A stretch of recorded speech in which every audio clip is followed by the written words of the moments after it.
Assalamualaikum warahmatullahi wabarakatuh. Bertemu lagi dengan saya Ibu Trining Puspitaningsih Jatmiko dalam pelajaran kimia kelas 12. Sebelum belajar, marilah kita berdoa agar apa yang kita pelajari hari ini bisa memberikan manfaat. Allahumma inni as'aluka ilman nafi'ah wa rizqan thayyiban wa amalan muttaqabbala. Ya Allah, aku memohon kepadamu ilmu yang bermanfaat, rezeki yang thayyib dan amalan yang diterima. Amin ya robbal alamin. Pada kesempatan kali ini kita belajar sifat koligatif larutan elektrolit. Larutan elektrolit mempunyai jumlah partikel yang lebih banyak daripada larutan non-elektrolit, sehingga mengakibatkan sifat koligatif lebih besar daripada di dalam larutan non-elektrolit pada konsentrasi yang sama. Contohnya, delta Tb larutan 0,1 m NaCl sama dengan 2 kali delta Tb larutan 0,1 m glukosa. Nah, ini maksudnya kenapa? Ini kan konsentrasinya sama nih, 0,1 m NaCl dan 0,1 m glukosa. Tetapi karena glukosa itu larutannya non-elektrolit, sedangkan NaCl itu larutan elektrolit, maka jumlah delta Tb-nya atau harga delta Tb-nya itu NaCl 2 kali larutan glukosa. Kemudian berikutnya, delta Tf larutan 0,1 m Na2SO4 sama dengan 3 kali delta Tf larutan 0,1 m glukosa. Ya, ini kenapa kalau NaCl 2 kalinya, kalau Na2SO4 3 kalinya, kita bahas setelah ini.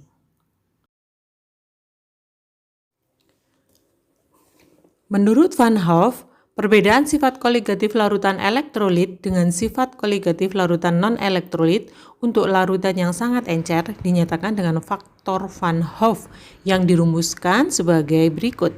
I sama dengan 1 plus N-1 kali alfa. Jadi I itu adalah faktor Van Hoff. Apa itu N? N adalah jumlah mol partikel setelah terionisasi. Jumlah mol partikel setelah ionisasi itu N ya. Kemudian alfa derajat ionisasi. Contohnya gimana? Nah, ini contohnya. Elektrolit biner. Berarti biner. B itu artinya 2 ya.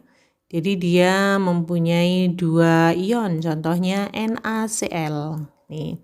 NaCl kalau kita ionisasi berarti Na plus ditambah Cl min. 2-nya dari mana ini? 1 ditambah 1. Ini sama dengan 2. Jadi N-nya 2. 2 kalinya kayak contoh yang di atas tadi ya. Kemudian elektrolit terner. Berarti ionnya ada 3. Contoh NaCl. CaCl2. CaCl2 Aki kalau diionkan menjadi Ca2 plus ditambah 2 Cl min. 3-nya dari mana? 1 ditambah 2. Kalau begitu siswa harus bisa mengionisasi larutan elektrolit agar tidak salah menghitung N. Ya. Kemudian elektrolit kuarterner. N sama dengan 4. Contoh FeCl3. Kalau kita ionkan menjadi Fe3 plus ditambah 3 Cl min. Ini 1 ditambah 3. Contohnya seperti ini. Jadi reaksi ionisasi untuk larutan elektrolit itu harus hafal cara mengionkannya. Contoh lainnya. Ini misalnya kita punya larutan Al2SO4 3 kali. Ini kalau kita ionkan jadi 2Al. Nah, ini 2-nya jadi ke depan ya. 2Al3 plus ditambah 3SO4 2 min. N sama dengan 5. Dari mana? 2 ditambah 3. Ya, kita kuncinya di sini ya untuk larutan elektrolit. Paham ya? Jadi, rumus sifat koligatif larutan elektrolit dapat ditulis sebagai berikut. 1. Penurunan tekanan uap. Kita punya rumus delta P sama dengan P0 kali XT kali I. Jadi ada I ya. I kalau diuraikan menjadi delta P sama dengan P0 kali XT kali 1 plus N-1 kali alfa. Kemudian kenaikan titik di D, delta TB. Delta TB sama dengan KB kali M kali I. Atau KB kali M kali 1 plus N-1 kali alfa. Kemudian penurunan titik beku, delta TF sama dengan KF kali M kali I. Atau delta TF sama dengan KF kali M kali 1 plus N-1 kali alfa.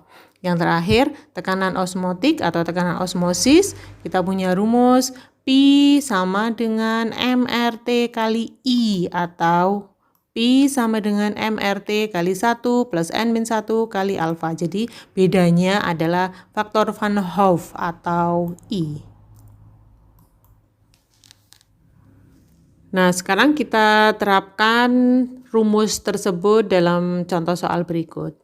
Larutan NaOH 0,2 mol dimasukkan dalam 90 gram air.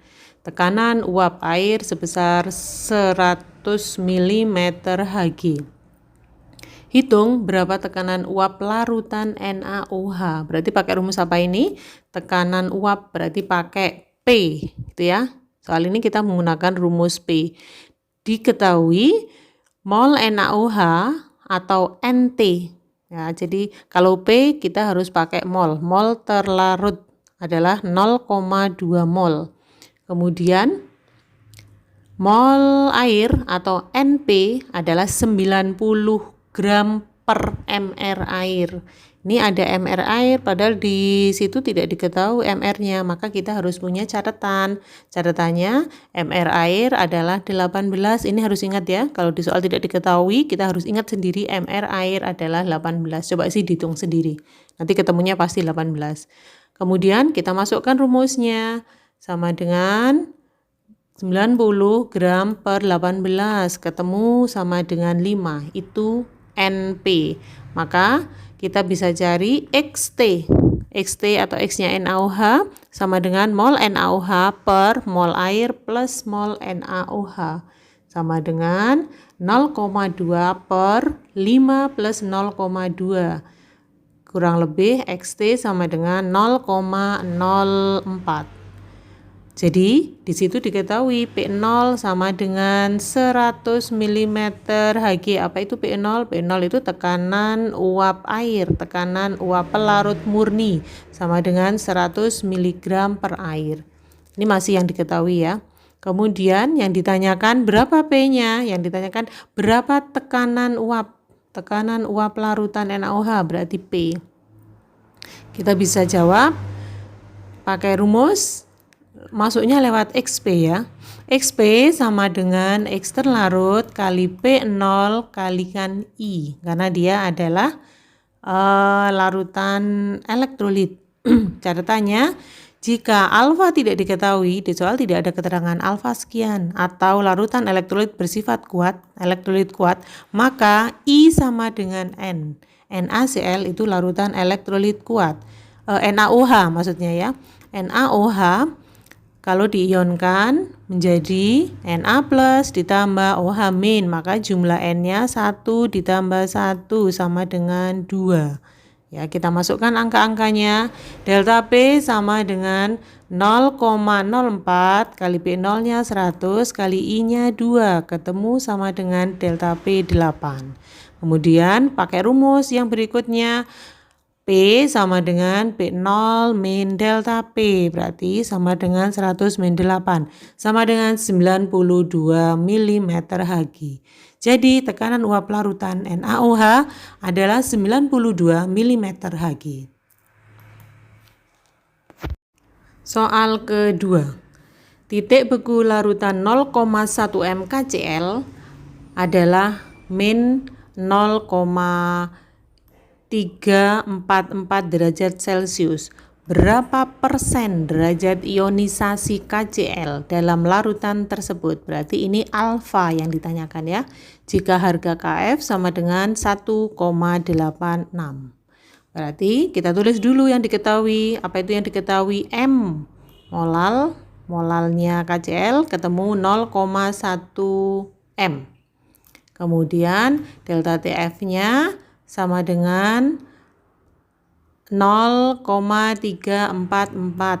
Kemudian KF sama dengan 1,86. Kamu tanya, Bu, ini kan min 0,344, ini delta TF-nya kok plus? Nah, kalian harus tahu delta TF sama dengan TF dikurangi TF aksen. Nah, TF-nya air berapa? 0 dikurangi min 0,344. Berarti delta TF sama dengan plus 0,344. Kemudian apa yang ditanya? Berapa harga alfa? Maka kita jawab delta TF, diingat-ingat ya, delta TF, delta TB tidak pernah min, selalu plus harganya. Kalau yang min itu TF, titik bekunya itu di bawah 0, biasanya seperti itu. Kalau delta TF 0 min TF larutan. M kali KF kali I, 1 plus alfa kali N min 1. Nih, kita punya catatan, KCl itu kalau diionkan K plus ditambah Cl min, berarti N sama dengan 2. Ya, harus tahu berapa jumlah N-nya dari cara mengionkan, karena akan kita isi di sini nanti N-nya ya. Kemudian kita masukkan angka 0,34 sama dengan 0,1 kali 1,86 kali 1 plus alfa. Alfanya kita taruh di depan ya, biasanya di belakang sama aja. 2 min 1. Kemudian 0,34 sama dengan 0,186 kali 1 plus alfa. Kita tukar 1 plus alfa sama dengan 0,344 per 0,186 sama dengan 1,85. Berarti alfa sama dengan 1,85 dikurangi 1. Alfa sama dengan 0,85 atau 85%. Jadi derajat ionisasi KCl dalam larutan adalah 85% ya. Semoga kalian bisa memahami soal ini. Soal ketiga, berapa gram Na2SO4 yang harus dilarutkan ke dalam 5 liter air agar air tersebut mendidih pada suhu 105,2 derajat Celcius dan tekanan 1 atm. Kb air sama dengan 0,52 derajat Celcius per molal. ARNA sama dengan 23, ARS 32, ARO sama dengan 16. Dalam soal ini diketahui P sama dengan 5 kg massa jenis air 5 kg per liter. Jadi kalau di soal diketahui air yang digunakan 2 liter, berarti kamu tulis P sama dengan 2 kg. Kalau diketahui 3 liter, berarti P sama dengan 3 kg. Kemudian TB sama dengan 105,2 derajat Celcius. KB sama dengan 0,52 derajat Celcius per molal. Yang ditanya berapa massa Na2SO4. Jawab, kita punya rumus delta TB sama dengan TB larutan dikurangi TB0. TB0 adalah TB air. Berapa sih TB air? Maka ingat catatannya TB air sama dengan 100 derajat Celcius. Maka kita masukkan delta TB sama dengan TB larutan dikurangi TB air sama dengan 105,2 dikurangi 100 sama dengan 5,2 derajat Celcius. Delta TB atau delta TF harganya selalu positif. Ya, diingat-ingat ya, delta TB atau delta TF harganya tidak pernah negatif. Kemudian delta TB sama dengan KB kali M kali I. Ya, ini kita sudah mulai pakai I ya. Gimana tadi keterangannya I? Catatan, jika alfa tidak diketahui, berarti larutan bersifat elektrolit kuat. Maka I sama dengan N. I sama dengan N. Di soal tidak ada keterangan berapa alfanya. Catatan, kita punya rumus Na2SO4. Kalau diionkan menjadi 2Na plus ditambah SO4 min. Berarti N-nya 2 ditambah 1 sama dengan 3. Kita masukkan 5,2 sama dengan KB kali gram per mr kali 1 per P. Ya, 1 per P. Kalau tadi P-nya kita gunakan kilogram, maka ini 1 per P. Ya, tapi kalau kita gunakan gram, berarti ini 1000 per P. Tadi kan kita P-nya kilogram ya.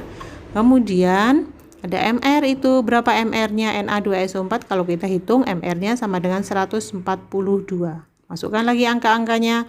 5,2 sama dengan 0,52 kali gram per 142 kali 1 per 5 kali 3. Gram sama dengan 5,2 kali 142 kali 5 per 0,52 kali 1 kali 3. Ketemu 2367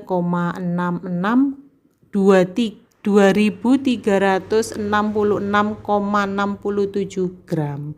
Jadi massa Na2SO4 yang harus dilarutkan adalah 2366,67 gram atau 2,4 kilogram ya. Soal ketiga mudah-mudahan kamu juga memahaminya. Contoh soal yang terakhir. Larutan H3PO4 1M isotonis dengan larutan urea 2M. Pada suhu yang sama, hitunglah berapa persen larutan H3PO4 yang terionisasi. Jadi, dalam soal ini ada kata baru ya, isotonis. Diketahui konsentrasi H3PO4 1M, urea 2M, keduanya isotonis, artinya mempunyai tekanan osmosis yang sama. Catatan, isotonis itu artinya PnH3 sama dengan P-nya urea. Ini artinya isotonis. Jika suhu tidak diketahui, dianggap 27 derajat Celcius atau 300 Kelvin. Kalau tidak ada keterangan suhunya berapa, berarti kita anggap 27 derajat Celcius atau 300 Kelvin. Yang ditanya, berapa persen larutan H3PO4 yang terionisasi? Atau sama dengan alfa, berapa persen alfanya? Tekanan osmosis urea, kita hitung dulu tekanan osmosis urea sama dengan P sama dengan MRT, 2 kali 0,082 kali 300 sama dengan 49,2 atm. Keterangannya tadi, jadi P urea sama dengan P H3PO4, masukkan angkanya. P urea 49,2 sama dengan MRT kali I karena H3PO4 adalah larutan elektrolit. Nah, kita ionkan H3PO4 menjadi 3H plus ditambah PO4 3-. Ini kita hitung N-nya sama dengan 4. Ini 3-nya kamu tulis ke atas ya. Ini Ibu salah ketiknya nih. Kamu tulis 3-nya ke atas. Kemudian masukkan 49,2 sama dengan 1 kali 0,082 kali 300 kali 1 plus N-1 kali alfa. 49,2 sama dengan 1 kali 0,082 kali 300 kali 1 plus 4 min 1 kali alfa. 49,2 sama dengan 24,6. 1 kali 0,02 kali 300 ini 24,6. Ini kali 1 plus 3 alfa. Ya. Kemudian ketemu 49,2 sama dengan 24,6 ditambah 73,8 alfa. Berarti ini 24,6 kali 3 sama dengan 73,8 alfa. 73,8 alfa sama dengan 42,9 dikurangi 24,6 sama dengan alfa sama dengan 24,6 dibagi 73,8. Ketemunya alfa sama dengan 0,33 atau 33,3%. Jadi larutan H3PO4 yang terionisasi adalah 33,3%. Berlatih soal, kerjakan di buku kalian masing-masing. Soal pertama, sebanyak 1 gram MgCl2 dilarutkan dalam 500 gram air. Ternyata membeku pada suhu min 0,115 derajat Celcius. KF air sama dengan 1,86, air Mg sama dengan 24, air Cl sama dengan 35,5. Tentukan derajat ionisasi MgCl2. Ini berarti catatannya N sama dengan 3. Mg2 plus ditambah 2 Cl min. Berarti N-nya 1 ditambah 2. Itu ya catatannya. Soal nomor 2. Berapa titik didih larutan 0,1 m barium klorida pada tekanan 1 atm? Kb air sama dengan 0,52 dan dianggap barium klorida dalam larutan terionisasi sempurna. Berarti ini catatannya barium klorida kita punya rumus senyawa BaCl2. BaCl2 berarti N-nya sama dengan 3. BaCl2 sama dengan 3. Seperti ini ya, MgCl2 nanti kita ganti BaCl2 berarti N sama dengan 3. Kemudian dia larutannya terionisasi sempurna, berarti N sama dengan I. Nomor 3, larutan berikut yang memiliki tekanan osmosis paling rendah adalah, ada 5 option, maka kita hitung satu persatu. CO, NH2 2 kali 0,15, berarti ini larutannya non elektrolit, ini rumusnya urea ya. Kalau non elektrolit berarti Pi sama dengan MRT, itu ya. Tidak usah I. Kemudian yang B, C6H12O6 0,25 M, berarti ini glukosa. Kalau glukosa rumusnya Pi sama dengan MRT tanpa I. Kemudian nomor 5, NaCl 0,5 M. Ini baru ada I-nya. I-nya berapa? Sama dengan N, karena di soal tidak diketahui alfanya. Kita anggap dia terionisasi sempurna. Berarti ini I-nya atau N-nya sama dengan 2. Kemudian yang D, ini AlCl3, ini juga terionisasi. Berarti ini I-nya kita anggap sama dengan N, 1 ditambah 3. Kemudian yang E, Na2SO4 3 kali, ini berarti I sama dengan N. Berapa jumlahnya? 2 ditambah 3 sama dengan 5. Nah, untuk soal nomor 3 ini kita menggunakan rumus Pi sama dengan MRT, maka ada dua Pi sama dengan MRT, berarti ada 2 variabel yang bisa kita abaikan, yaitu R sama T.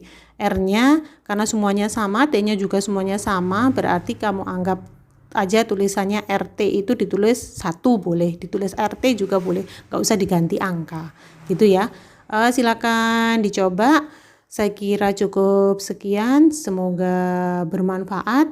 Ibu akhiri, wassalamualaikum warahmatullahi wabarakatuh.